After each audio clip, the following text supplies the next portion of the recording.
ఇకపై మీకు ఇష్టమైన ఫేవరెట్ సీరియల్స్ యొక్క ఫుల్ ఎపిసోడ్స్ యూట్యూబ్లో అందుబాటులో ఉండవు. కేవలం సన్నెక్స్లో మాత్రమే ఫ్రీగా చూడొచ్చు. కానీ మీ అమ్మ జాడ దొరకలేదు.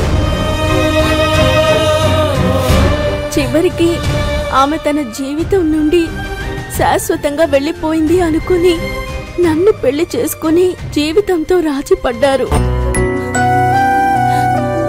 ఆ తర్వాత మీ అమ్మ కనిపించడం, క్యాన్సర్తో కాలం చేయడం రెండూ జరిగిపోయాయి.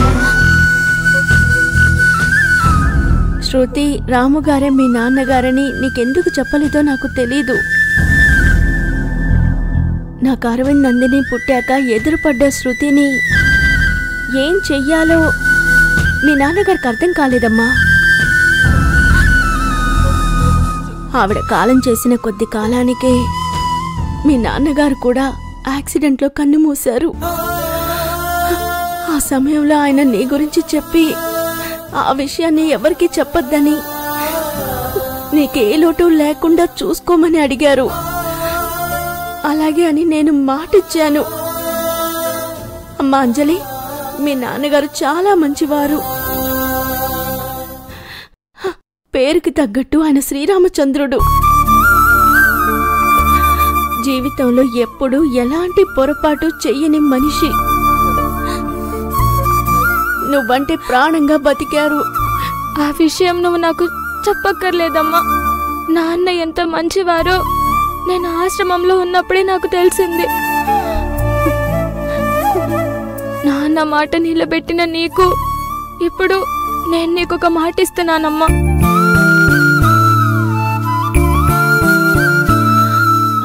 ఏంటమ్మా అది?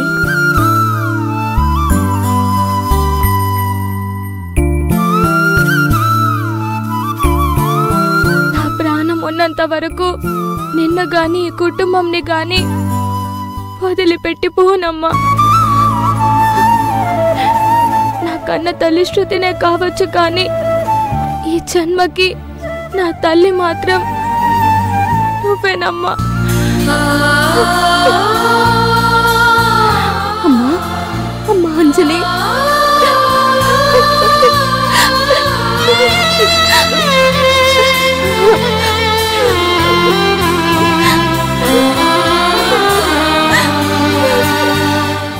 నా బంగారు తల్లివి.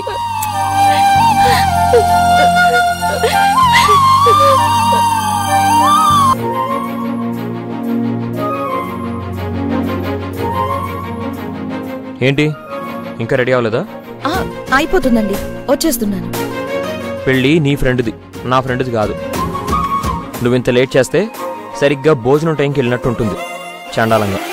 త్వరగా రా. ఏముంది ఇక్కడ రెడీ అవ్వడానికి? వంకీలా వడ్డానాలా ఉన్నవే 2 నగలు. పెళ్లికి అవే, పేరంటానికి అవే, బాలసారికి అవే, అన్నిటికీ అవే. పైగా దీనికి తయారవ్వడం అనే పేరు ఒకటి. ఇప్పుడేంటి, ఆ పెళ్లికి వెళ్ళడం నీకు ఇష్టం లేదా? పెళ్లికి వెళ్ళడం ఇష్టమే, కానీ ఇలా వెళ్ళడమే చిరాగ్గా ఉంది. పెళ్లికి ముందు నా సంపాదన ఎంతో నీకు తెలుసు కదా, దానికి ఇప్పుడు దెప్పుతావేంటి? అయ్యో, నేను నిన్నేమనట్లేదు బాబు, నా కర్మని నేను తిట్టుకుంటున్నాను. నాకంటూ ఒక సంపాదన ఇప్పుడిప్పుడే మొదలైంది. ఉన్నంతలో నేను నా కోసం డబ్బులు తీసి పెట్టాను. మనిషి అన్న తర్వాత ఒక తృప్తి అనేది ఉండాలి. అది లేని వాళ్ళు మనశ్శాంతితో ఉండరు, ఎదుటి వాళ్ళని ఉండనివ్వరు. ఇప్పుడు నన్ను ప్రశాంతంగా పెళ్లికి కూడా రానివ్వరా? ఇప్పుడేమన్నా నాకు కొత్త నగలు కావాలని నేను అడిగానా? ఒకవేళ అడిగితే మాత్రం తెచ్చిస్తారా? ఏదో మా పుట్టింటి వాళ్ళు ఇచ్చిన ఒక 3 నగల్ని అటు ఇటు తిప్పుతూ ఉన్నా. సరేలే, ఇప్పుడు గొడవ ఎందుకు, త్వరగా కాని.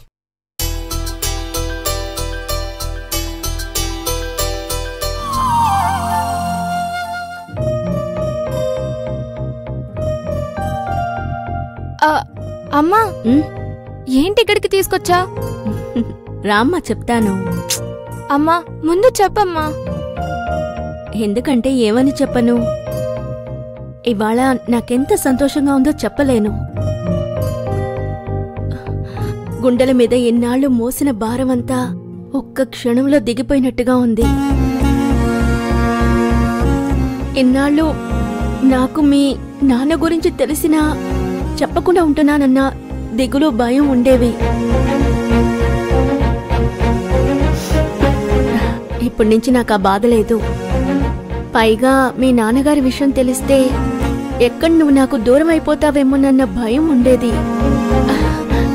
కానీ నా బంగారు కూతురు నిజాన్ని తెలుసుకోవడమే కాక ఆ నిజం వెనుకున్న పరిస్థితుల్ని కూడా అర్థం చేసుకొని నాకింతగా దగ్గరవ్వడం నేను అస్సలు ఊహించలేదమ్మా.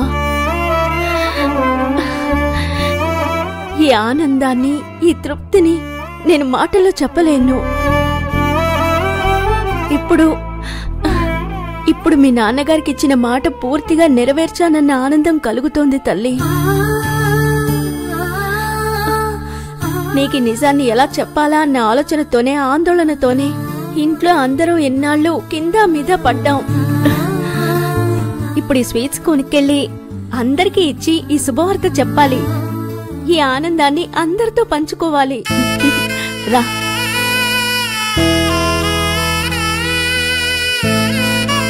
రా. ఏం కావాలమ్మా? అమ్మా. ఏమైందమ్మా? వద్దమ్మా, ఇప్పుడు నువ్వు ఈ స్వీట్స్ పంచడం, ఈ నిజం చెప్పడం సరైన పని కాదమ్మా. ఏమంటున్నావమ్మా? నన్ను క్షమించమ్మా. నేను నీ దగ్గర ఒక చిన్న మాట దాచాను. నువ్వు నా దగ్గర దాచావా? ఏంటమ్మా అది? రాము గారే మా నాన్న అన్న విషయం దక్ష పిన్నికి తెలుసమ్మా.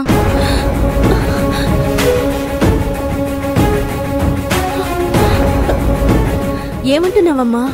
నిజమా? అవునమ్మా, దక్ష పిన్ని బెయిల్ మీద బయటకొచ్చేటప్పుడే తనకి నిజం తెలుసు. తనే ఈ నిజాన్ని నాకు చెప్పింది. తనకి నిజం తెలుసుంటే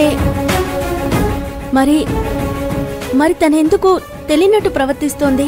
తన నీ మీద, మన కుటుంబం మీద పగ తీర్చుకోవాలనుకుంటుందమ్మా. అది జరగకుండా నేను అడ్డుపడుతున్నాను. అందుకే నా మీద అంత కోపంగా ఉంది. అంటే ద్వేషాన్ని దాచుకొని ప్రేమ నటిస్తోందా? అవునమ్మా, ఇప్పటిదాకా తన నాటకంలో కనిపెట్టలేదని అనుకుంటుంది. ఇప్పుడు కనుక నువ్వు ఈ స్వీట్ తీసుకెళ్లి పంచితే నేను నీకు చెప్పేశానని, నిజం నీకు తెలిసిపోయిందని తను జాగ్రత్త పడుతుంది. రాము నాన్న మా అమ్మని మోసం చేశాడని, నాకు అన్యాయం చేశాడని అనుకుంటుంది దక్ష పిన్ని. అమ్మా, ఒక పని చేద్దామా? రాము నాన్న మోసం చేయలేదని దక్ష పిన్ని వాళ్ళకి చెప్పేద్దాం. వద్దమ్మా, అలా చెప్పకూడదు. ఇప్పుడే నిజం చెప్తే ఇంతకాలం నాటకం ఆడాం, మోసం చేశాం అనుకుంటుంది. అందరి మంచి కోసం నిజం దాచామని అనుకోదు. ఇది ఇంకా ప్రమాదం. మన కుటుంబాన్ని మనం రక్షించుకోవాలంటే దక్ష విషయంలో కాస్త జాగ్రత్తగా ఉండడం అవసరం. ఉండాలి కూడా. అంజలి, అలాగే ఇంకొక విషయం. ఏంటమ్మా అది? ఈ విషయం గురించి మనం మాట్లాడుకున్నట్టుగాని, ఒక నిర్ణయానికి వచ్చినట్టుగాని పొరపాటున కూడా దక్షకి తెలియడానికి వీల్లేదు. అలాగే ఈ గండం నుంచి బయటపడేది ఎలాగో కూడా మనిద్దరం కలిసి ప్లాన్ చేయాలి. అలాగే అమ్మా.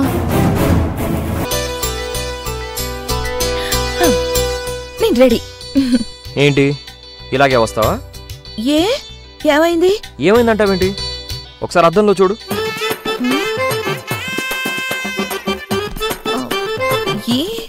బానే ఉన్నాను కదా. నీకు అసలు బుర్రందా? ఇప్పుడేగా పెళ్లిళ్ళకి, పేరెంటాలకి వెళ్ళడానికి సరైన నగలేదన్నావు. అన్నాను. అయితే మరి అంత ఏడుపు ఏడ్చి మెడలో ఈ నగేంటి? వేరేదేసుకో. ఈ చీరకి ఇదే మ్యాచింగ్ అండి. ఏం పర్లేదు, పదండి. చిచి, అయినా నగకి చీరకి సంబంధం ఏంటి?